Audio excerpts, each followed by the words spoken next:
Namaste.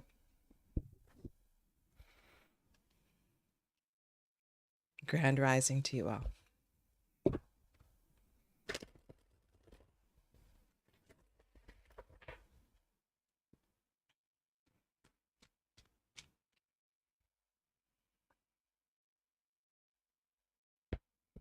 I would like to welcome Leela Pretorius as a channel member.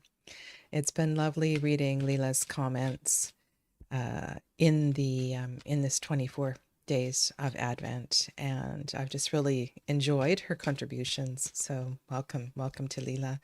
Good morning, Casey. Yes.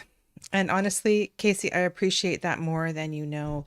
I was just, so every day, just so you know my process, I have, because I don't want to wait till the end to do this, I sit down and I go through and I read the comments and I write down everybody that is commented on each of the videos. And then I will cut up these pieces of paper and put them into a bowl on the final day.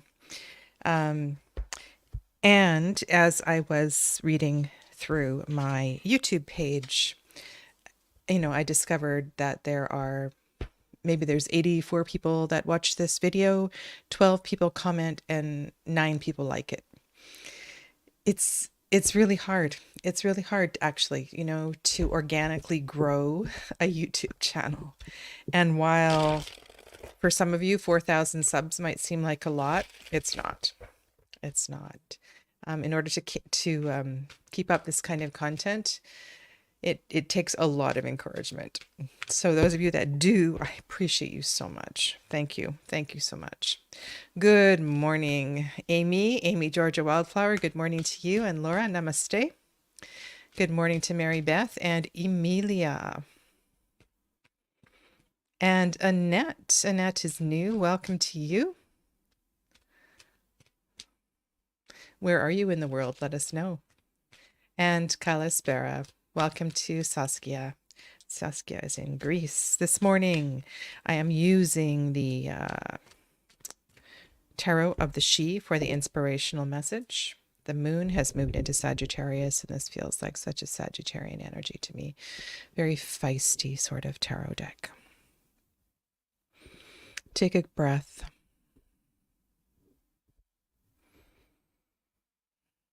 May this message inspire, maybe have a little bit of kick butt sort of energy, get us going.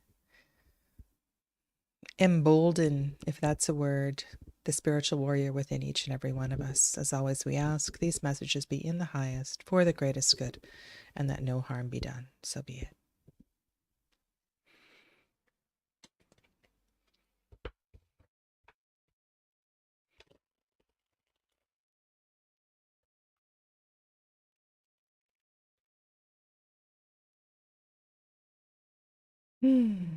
Thank you, Casey.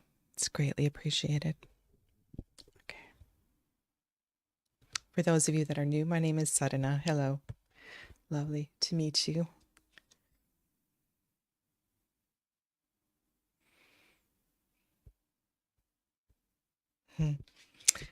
I need this message.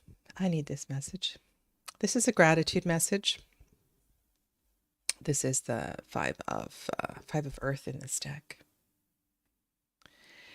And one thing that I see in this particular card is that there is, despite the storm, there is so much to be grateful for.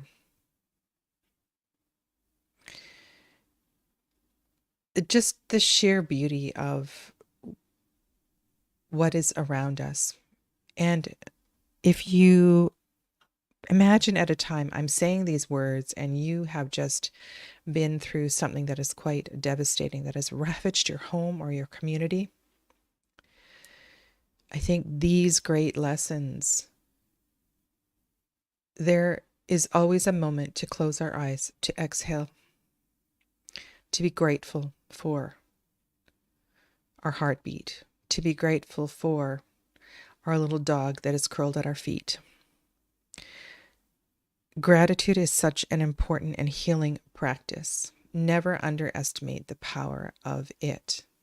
And if you are ever at a place where you are feeling so desperate, know that it has been proven that if we can fake it until we make it and establish a pattern, it does work. It does work. Look, you can see the rays of sun in the distance beyond the mountain. It appears quite far off, but it is there. Look at the way of the colors on this card join. Yes, it's windy and it's cold and the leaves are falling and things are dying, but there also is a promise of a sunrise in the distance. And the truth is, sometimes we need to navigate this to truly appreciate the sunrise. And thank you as well to Amy. Oh my goodness. I feel like we should be singing The sun will come out tomorrow. And this is just perfect. Okay, so the Lover's card. Oh my goodness, I didn't turn off my dishwasher. I'm sorry. Hopefully it's not too loud. Life in the... okay, so why the Lover's card is so perfect is that this message also reminds us of the moon and the sun, that both are always present. We wouldn't experience the beauty and the luminosity of the moon if it weren't for the sun. The moon, there's this symbiotic relationship. They are in this dance with one another. So let's be in this dance with life. I've been working with a lot of people over the years, and the best piece of advice that helps bring the most peace and wellness is that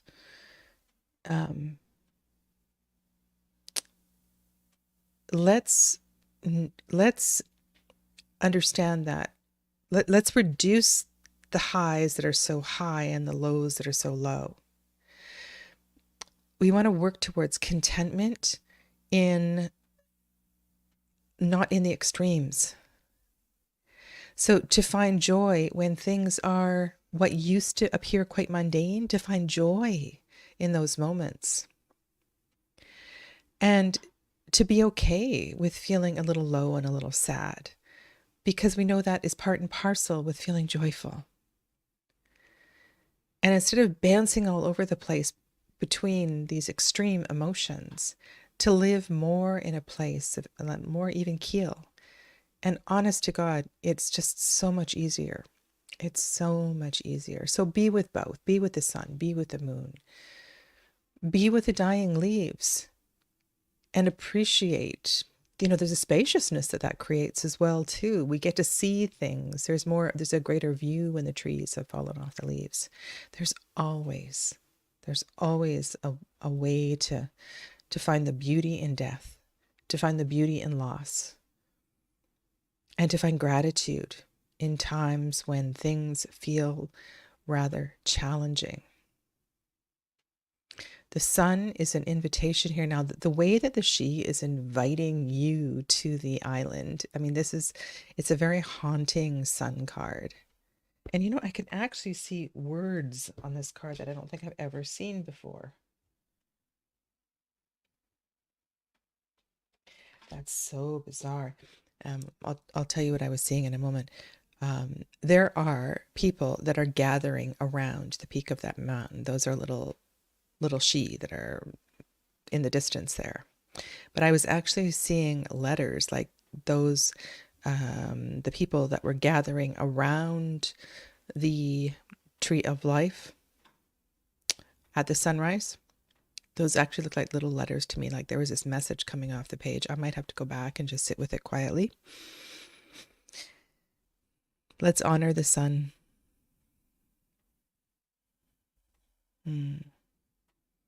Let's honor the moon. Let's be with both. And let's find a little bit of gratitude in this moment. Close your eyes.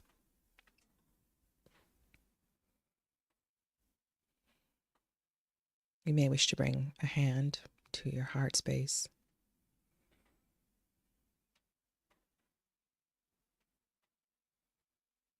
And be aware of where it hurts. Be aware of any pulse in your body that feels a little achy at this time. Be grateful for it. It's teaching you something. It has a message for you.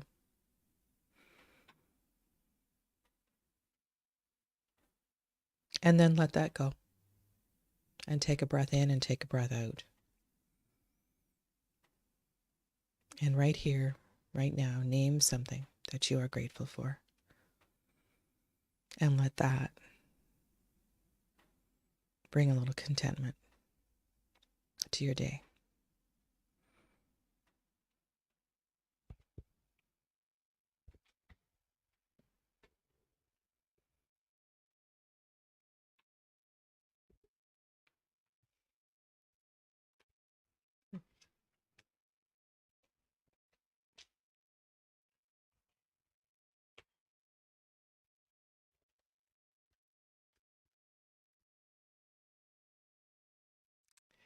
You know, you would think that a person would run out of 24 favorite things about the tarot, or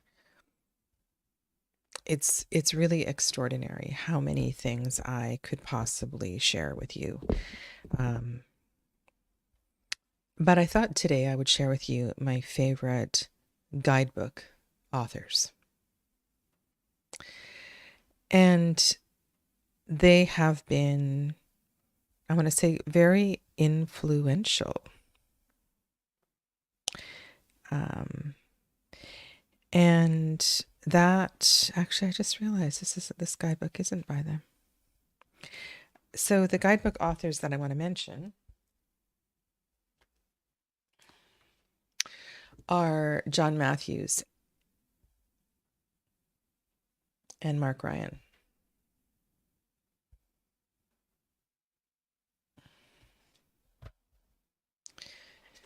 And I think that, and I have other things that they have written as well too, but I think there's a test. There's a test to a guidebook that you will refer to it even when you are not using the deck that goes with it. That the guidebook is so good that you will go and pick it up and read it just when you're, maybe you're studying about the number sevens, or and these two authors, Mark Ryan, John Matthews, they have incredible words of wisdom, and I've really felt something powerful in the way that not only they put together their guidebooks, but the way they link the majors and the minors together. There's something about their global understanding of the tarot, the mandala of the tarot, that makes these books so excellent. When a deck is created card by card in isolation, and there is no seeming story that builds together majors and minors, it makes it really difficult to work with the deck. And there's a brilliance to these two. So I want to say thank you to these two lovely souls. And if you don't have the large guidebook for this deck, one of its features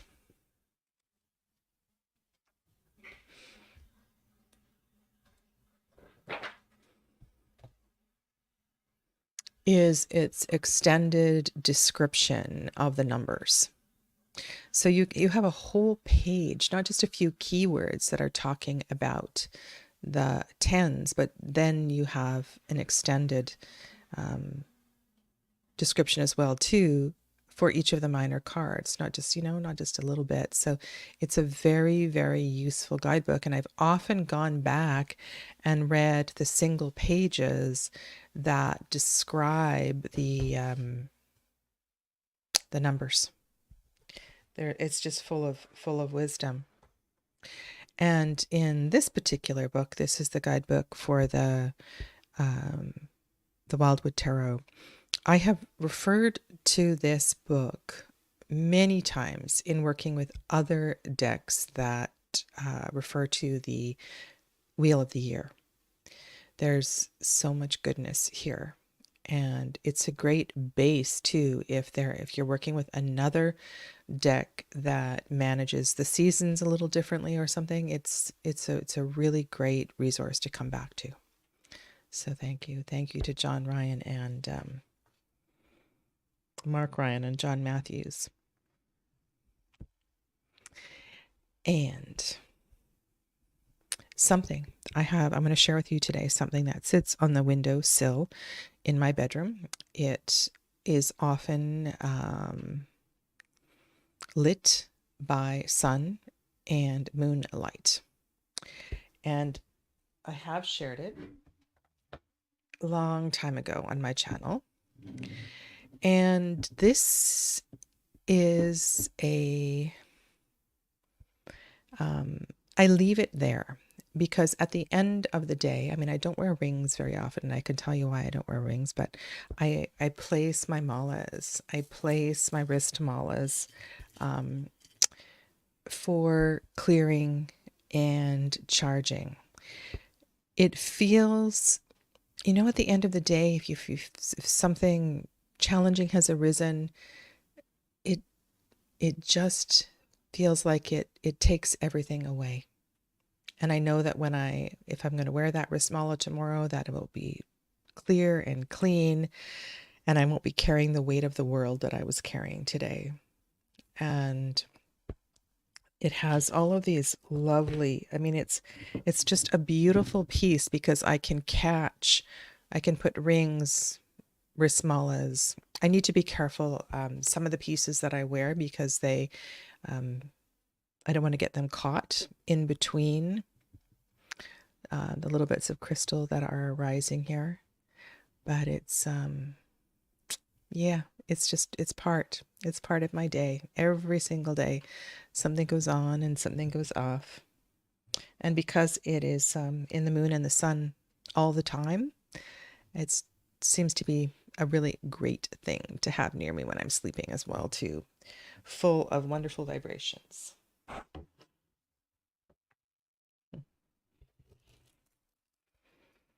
Okay, so tarot tip of the day. Tarot tip of the day. Let's get a couple other tarots on the go here. Now,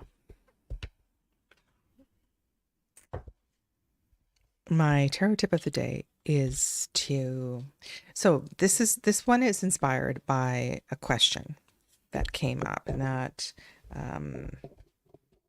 was, Sadhana, do you ever get mad at the cards?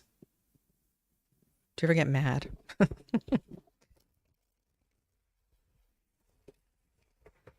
Yeah, sure. Sometimes I get mad because they don't tell me what I want them to tell me. And I'm sure you all know that. Like, I don't want to hear this message again. It's really, really hard to read for yourself. And if you are having a hard time reading for yourself, then get somebody else to read for you. It's just good advice. And if you can't afford one of my readings, I have a 15-minute session that you can pay for. So, yeah. Okay, so my tarot tip of the day is to do a 2-voice reading. So what do I mean by that? I'm shuffling the Lily Black Tarot, and who knows what this is going to pick up on because I haven't asked a question. I'm sure some of us are feeling like this. And so the Ten of Wands. Oh my God. And the Emperor. Wow. Okay, so what is this pointing to? What is this pointing to for you? What is this pointing to for me? No question asked. Just sort of playing around with the tarot. Look, I love how that Emperor is looking up. That's not the Emperor. That's the Four of, I can tell because it's a four. See, this is another beautiful thing about this deck. There are four candles down at the bottom. So this is the King of Fire. The King of Fire. So the King of Fire is looking to the Two of Cups. We have 10 of Fire. You know, I almost feel like this king is saying, see it through to the end. It's going to be so worth it. There's a brilliance and a softness in the card in the right. And I love how that little fox is resting there. But let's suppose I need more information. Okay.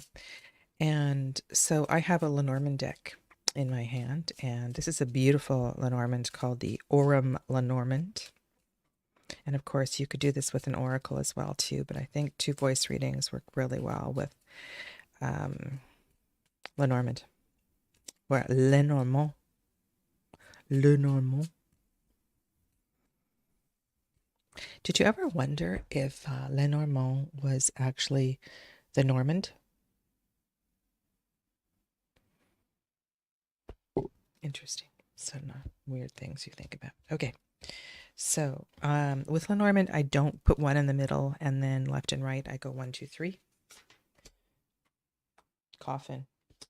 Scythe. Key. Okay.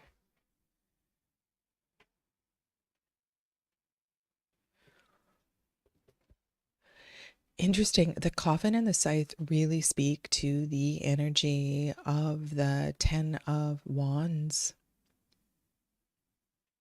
The key is to really letting it go. The answer is to let it go. Didn't we talk about this yesterday or something? I don't know what we were talking about.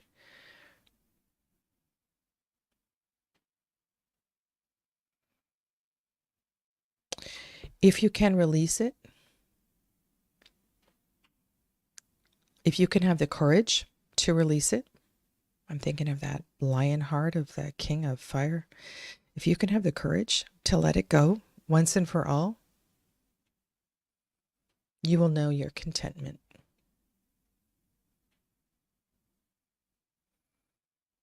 I'd be happy to talk about pendulums one of these days, Casey.